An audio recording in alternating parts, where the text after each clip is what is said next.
Sébastien Valteau, bonjour. Vous êtes le président d'Interbev en Pays de la Loire. Interbev, c'est cette organisation interprofessionnelle du bétail et des viandes en France. Vous êtes venu ici en Sarthe dans un élevage bovin à Brin-sur-Gers pour une journée d'échange sur les enjeux de la filière dans notre région. Pourquoi ce déplacement ?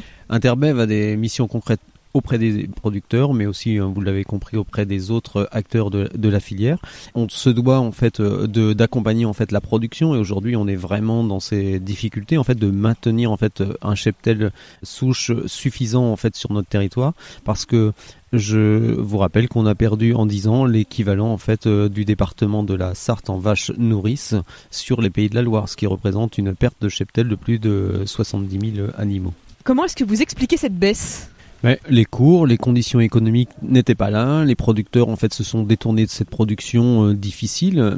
Après une grande période de restructuration des cheptels avec une augmentation importante en fait de la productivité, ils sont arrivés en fait au bout du système. Et le bout du système, c'est de se dire j'ai surcharge de travail, j'ai des difficultés en fait à pouvoir conduire en fait mon élevage. Donc la productivité, elle peut avoir de bonnes vertus, mais à la fois elle peut aussi avoir ses effets pervers. On a des producteurs qui se détournent de la production compte tenu des conditions économiques que l'on connaît et que l'on subit. Des conditions économiques qui mettent en péril les exploitations. Certains éleveurs bovins se retrouvent avec des coûts de production et des charges qui sont supérieurs à ce qu'ils gagnent. Pourtant, en France, il y a la loi Egalim qui est censée éviter ce problème. Oui, donc à travers la loi Egalim 2, la loi a donné des règles du jeu qui nous convenaient, en fait avec un prix plancher en dessous duquel en fait le prix ne pouvait pas descendre, et puis aussi pour les opérateurs et pour les distributeurs, un prix maxi. Alors nous on estime en fait que dès que ça dure trop longtemps en fait en dessous ou au-dessus, il faut forcément qu'il y ait des clauses de revoyure. Mais toujours est-il que cette loi Egalim permettait de protéger la matière première agricole. Elle permettait en fait au producteur d'aller vers son premier acheteur en fait avec un contrat et avec une règle du jeu par rapport en fait au prix, c'est-à-dire qu'elle devait aller vers son premier acheteur avec 2 indicateurs sur le contrat en fait qui était mis en place.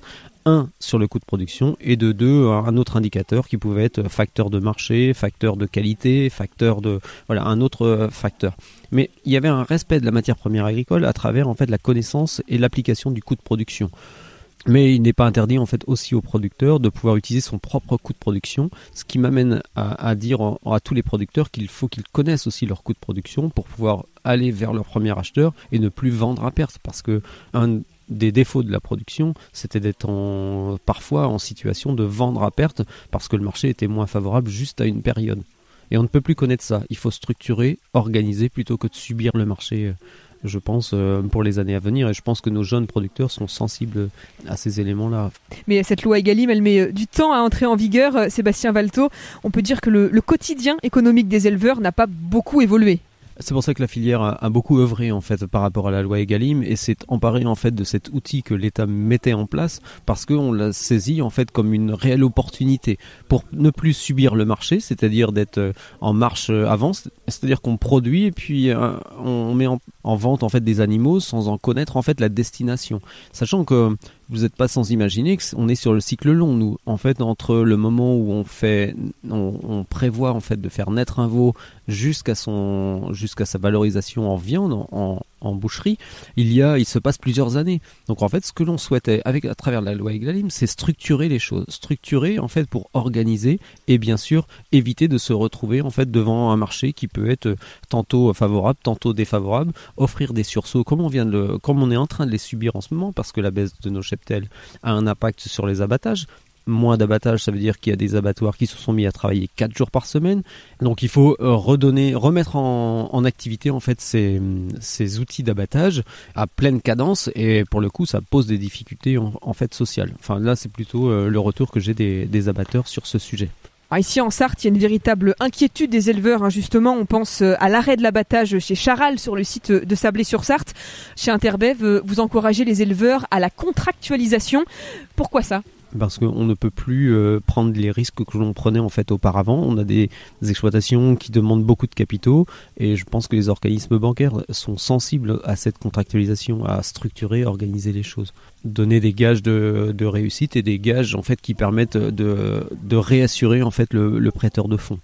Moi, je suis aussi président d'un fonds de dotation qui vise à aider les jeunes agriculteurs à l'installation, et c'est un incontournable que d'avoir la contractualisation à travers les jeunes que je soutiens. Et pourtant, je les soutiens seulement à hauteur de 50 000 € maximum, ce qui permet aussi d'être l'élément de négociation et de l'élément déclencheur en fait pour accompagner, et ça donne aussi le gage de l'interprofession, de la filière qui s'engage auprès des jeunes.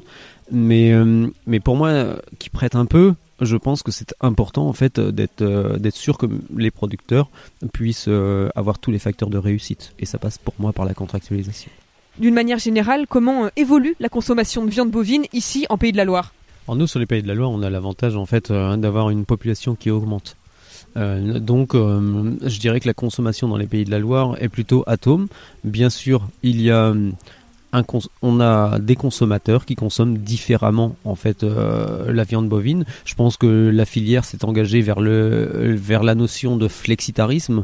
De être flexitarien, c'est savoir consommer mieux la viande et une viande de qualité. Donc je pense qu'on a travaillé sur ce créneau-là, et on est aussi là pour accompagner en fait nos artisans bouchers pour faire consommer la viande, bien sûr une viande de qualité en fait selon en fait des labels. Ça a été aussi une trajectoire qui a été soutenue par l'interprofession il y a quelques années. Maintenant, il fallait aussi que ce soit vertueux pour le producteur, c'est-à-dire que certes, ça apportait des garanties, des gages de qualité de produit. Par contre, la contractualisation a eu du mal à démarrer en fait sur ce segment-là. Merci beaucoup Sébastien Valteau. Vous êtes, on le rappelle, le président d'Interbev en Pays de la Loire, l'organisation interprofessionnelle du bétail et des viandes de France. À bientôt. De rien, et bonne journée à vous.